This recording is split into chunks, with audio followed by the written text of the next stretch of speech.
बिस्मिल्लाहिर्रहमानिर्रहीम। अस्सलाम वालेकुम। आज हम बात करेंगे जो अहम मामला है अदम एतमाद का, और उस पर जो स्पीकर की रूलिंग आई है उस रूलिंग को आपके सामने उसकी तफसील मैं आपके साथ शेयर करना चाहूँगा कि ये रूलिंग स्पीकर की तरफ से क्या थी, और उसके बाद ये मामला जब सुप्रीम कोर्ट में खुलेगा तो ये मामला कहाँ से कहाँ जाएगा। 4 सफ़ात पर मुश्तमिल ये रूलिंग है, और इस तफसीली फ़ैसले में ये करार दिया गया है कि गैर मुल्की रियासत पाकिस्तान के अंदरूनी मामलात में मुदाखलत कर रही है और वज़ीर-ए-आज़म इमरान खान उसका बुनियादी हदफ हैं।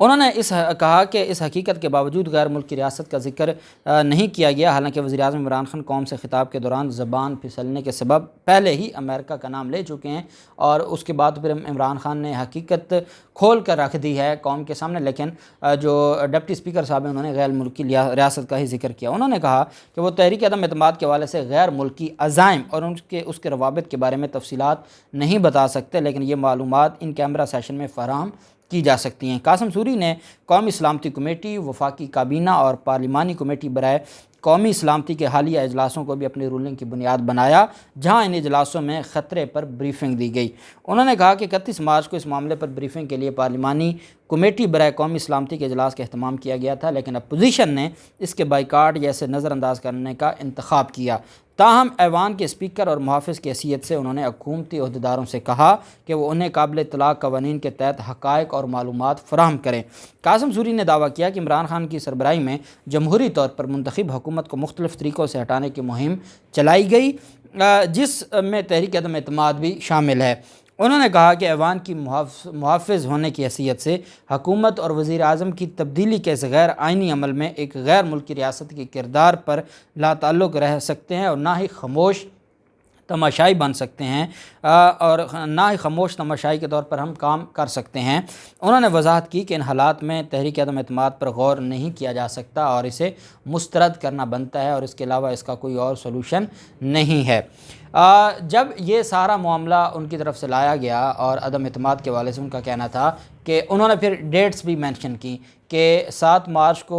ये सारा मामला लाया जाता है, और ये ख़त है जो ख़त दिया जाता है और उससे अगले दिन, और उस ख़त में ज़िक्र किया जाता है अदम एतमाद का और वज़ीर-ए-आज़म इमरान खान को हटाने का या उनकी हुकूमत गिराने का, या ये कहा जाता है कि वज़ीर-ए-आज़म इमरान खान हमें बर्दाश्त नहीं है, वो रहेंगे तो हमारी आपके साथ दुश्मनी रहेगी, वो चले जाएंगे तो हम आपको फ़ायदा देंगे। तो ये जो इल्लीगल एक उनकी तरफ से बातें कही गई हैं, ये सारी की सारी बातें गलत हैं, गैर कानूनी हैं, गैर आइनी हैं, और इस वजह से ये जो इनकी तरफ से ऑप्शन है, जो ओपिनियन है, हम उसको जो तहरीक अदम एतमाद की हम उसको मुस्तरद करते हैं। अब इस पर मुख्तलिफ जो कानूनी राय भी आ गई, इसके ऊपर मुख्तलिफ चीज़ें भी आ गई। अब आज अगर हम देखते हैं सुप्रीम कोर्ट की जो हेयरिंग है और उसको जब इसके साथ मिला कर देखते हैं तो ये मामला इस वजह से भी दिलचस्प हो जाता है कि ये दोनों चीज़ें ये बहुत अहम हैं। अहम इस वजह से हैं कि honourable supreme court of Pakistan बार बार उनसे ये पूछ रही है, वो कहते हैं कि बग़ैर किसी वजह के तहरीक अदम एतमाद को मुस्तरद किया गया, और वो कहते हैं कि हमें इसमें एक ख़त का जिक्र किया गया जो जिस ख़त के बारे में आज तक हमें नहीं बताया गया, और हमारे ऊपर सिर्फ इल्ज़ाम लगाया गया है कि गैर मुल्की साजिश थी, या हमें गद्दार बना दिया गया, या इधर उधर की जो बातें हैं वो सारी कही गई हैं, लेकिन हमें इस मामले पर एतमाद में नहीं लिया गया। दूसरी तरफ जो चीफ़ जस्टिस साहब हैं उमर अता बंदयाल साहब, उन्होंने आज ही जिक्र किया, और उनका ये कहना है कि बात इतनी सादा नहीं है जितनी सादा आप इसको समझ रहे हैं। बात बड़ी क्लियर है, और बात ये है कि आप पार्लिमानी कमेटी का, कौमी सलामती की पार्लिमानी कमेटी का इजलास होता है इन कैमरा, सारी अपोजिशन जमातों को उसमें बुलाया जाता है, कोई वहाँ जाने को तैयार नहीं होता। क्योंकि कोई वहाँ जाने को तैयार नहीं होता तो इस पर आपको जवाब देना पड़ेगा। चीफ जस्टिस उमर अता बंदयाल साहब ने आज कहा कि आपको जवाब देना पड़ेगा, आप इससे नहीं निकल सकते, आपको ये सारी की सारी चीज़ों पर बताना होगा, आपको जो ये वजाहत है वो देनी पड़ेगी कि ये जो मामला है इस पर आप कैसे इतनी बड़ी गफलत कर सकते हैं, और आपको पता था कि आपके ख़िलाफ़ ये एलिगेशंस हैं। इसका मतलब है आप ये जो कहते हैं कि हमें सुने बगैर, क्योंकि ये कहा गया कि फवाद चौधरी साहब की तरफ से जो तहरीक पेश की गई वो तहरीक, उस पर हमें मौका नहीं दिया गया, हमें सुना नहीं गया, हमसे कोई बात नहीं पूछी गई। उस पर अटॉर्नी जनरल जो चीफ जस्टिस साहब हैं उन्होंने ये इस्तफसार किया, और उन्होंने कहा कि ساری چیزیں آپ کے سامنے تھیں، آپ کو جب بلایا گیا اس پارلیمانی کمیٹی کے اجلاس میں، آپ تو گئے نہیں۔ جب آپ گئے نہیں ہیں تو پھر آپ کیسے کہہ سکتے ہیں کہ ہاں ہمیں بلایا گیا، ہمیں جانا چاہیے تھا، ہمیں نہیں جانا چاہیے تھا، اور آپ ادھر ادھر کی باتیں کریں؟ تو عدالت نے کہا کہ یہ ایسے تو نہیں ہوتا، یہ کوئی مذاق تھوڑی ہے کہ آپ اس کو مذاق بنا لیں اور آپ کہیں کہ نہیں انہوں نے بلایا اور ہم نہیں گئے۔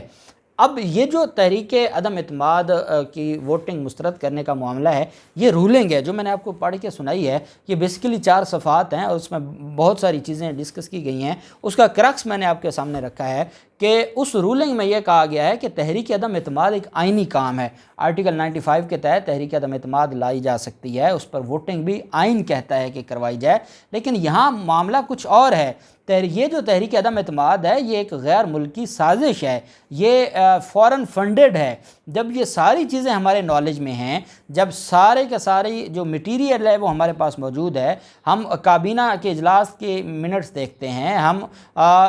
جو قومی سلامتی کمیٹی کے اجلاس اور اس کا اعلامیہ دیکھتے ہیں، تو یہ ساری چیزیں ہمیں بتاتی ہیں کہ ہم آنکھیں بند کر کے بیٹھے رہیں؟ کیا ہم کوئی بھیڑ بکری ہیں کہ ہم آنکھیں بند کر کے بیٹھے رہیں اور ہمارے سامنے ایک بات آ جائے کہ یہ جو فلور آف دی ہاؤس ہے، ایوان کو اس کی حفاظت کرنا، آئین اور قانون کے مطابق چلانا، یہ ہماری ذمہ داری ہے، ہم کسٹوڈین ہیں اس ایوان کے۔ جب ہماری ذمہ داری ہے اور ہمیں یہ بتا دیا جاتا ہے اور ہمیں آفیشیل ڈاکومنٹس دے دیے جاتے ہیں کہ یہ معاملہ ہے، تو اس کے بعد ان کو 31 مارچ کو 30 مارچ کو اجلاس ہوتا ہے اور 3 اپریل کے لیے ووٹنگ ہوتی ہے، 31 مارچ کو ان کے لیے ایک اجلاس رکھا جاتا ہے کہ ان کے نالج میں ہو، ان کو بلایا جاتا ہے کہ آپ آئیں، اور وہ اجلاس بھی قومی اسمبلی کے اندر رکھا جاتا ہے، اور جو قومی اسمبلی کا دوسرا ہاؤس جو ہال ہے اس میں رکھا جاتا ہے، اس میں اسپیکر ڈپٹی اسپیکر موجود ہیں، اور اس کے باوجود یہ وہاں پر نہیں آتے اور یہ وہاں پر بیٹھنا گوارہ نہیں کرتے۔ کیونکہ یہ بیٹھنا گوارہ نہیں کرتے، اس وجہ سے جو ڈاکومنٹس ہیں، اس کا مطلب یہ ہے کہ وہ ان کی اتھینٹسٹی پر کوئی حرف نہیں ہے، اور یہ جو جتنا بھی تحریک عدم اعتماد کا معاملہ ہے یہ سارا غیر آئینی ہے، یہ غیر قانونی ہے، اس کا آئین اور قانون سے کوئی تعلق نہیں ہے۔ تحریک عدم اعتماد ٹھیک ہے آئین کے مطابق ہے اور آئینی ایک ریکوائرمنٹ ہے، لیکن جہاں چیزیں نظر آ رہی ہوں کہ یہ غیر آئینی اور غیر قانونی ہے تو وہاں پر پھر اسپیکر کی یہ ذمہ داری بن جاتی ہے کہ وہ اس پر اپنی ذمہ داری نبھائے۔ اب یہ 4 صفحات پر مشتمل رولنگ ہے، ڈیٹیل رولنگ ہے، ریزننگ دی گئی ہے اس رولنگ دینے کی، اور اس کے بعد اس کی توثیق بھی اسپیکر نے کر دی ہے۔ تو یہ ایک ایسی دستاویز بن گئی ہے، یہ ایک ایسا شارٹ کھیلا گیا ہے حکومت کی طرف سے قانونی طور پر کہ جس کی کوئی توڑ نہیں ہے، جس کا کوئی توڑ نہیں ہے، اور جس کے خلاف یہ کچھ نہیں کر سکتے اور ان کو کوئی ریلیف ملنے والا نہیں ہے۔ اور تحریک عدم اعتماد پر رولنگ کے اوپر آج بھی سوال اٹھا کہ آرٹیکل 69 جب کہتا ہے کہ اسپیکر اور ڈپٹی اسپیکر کے معاملات کو آپ چیلنج نہیں کر سکتے، تو پھر آپ ہمیں بتائیں کہ آپ کیسے اس رولنگ کو چیلنج کر رہے ہیں؟ یہ تو استثناء حاصل ہے، جہاں آئین نے استثناء دے دی ہے وہاں ہم کیا کر سکتے ہیں، اور ہم اس سارے کے سارے معاملے پر کیسے خاموش رہ سکتے ہیں؟ اس وجہ سے ہماری آئینی ذمہ داری بنتی تھی کہ ہم ان ساری چیزوں کو دیکھیں۔ اب دیکھتے ہیں کہ یہ معاملہ مزید آگے کہاں جاتا ہے، جو بھی تفصیلات ہوں گی آپ کے ساتھ شیئر کرتے رہیں گے۔ اللہ پاک پاکستان کا حامی و ناصر ہو۔ بہت شکریہ، اللہ حافظ، پاکستان زندہ باد۔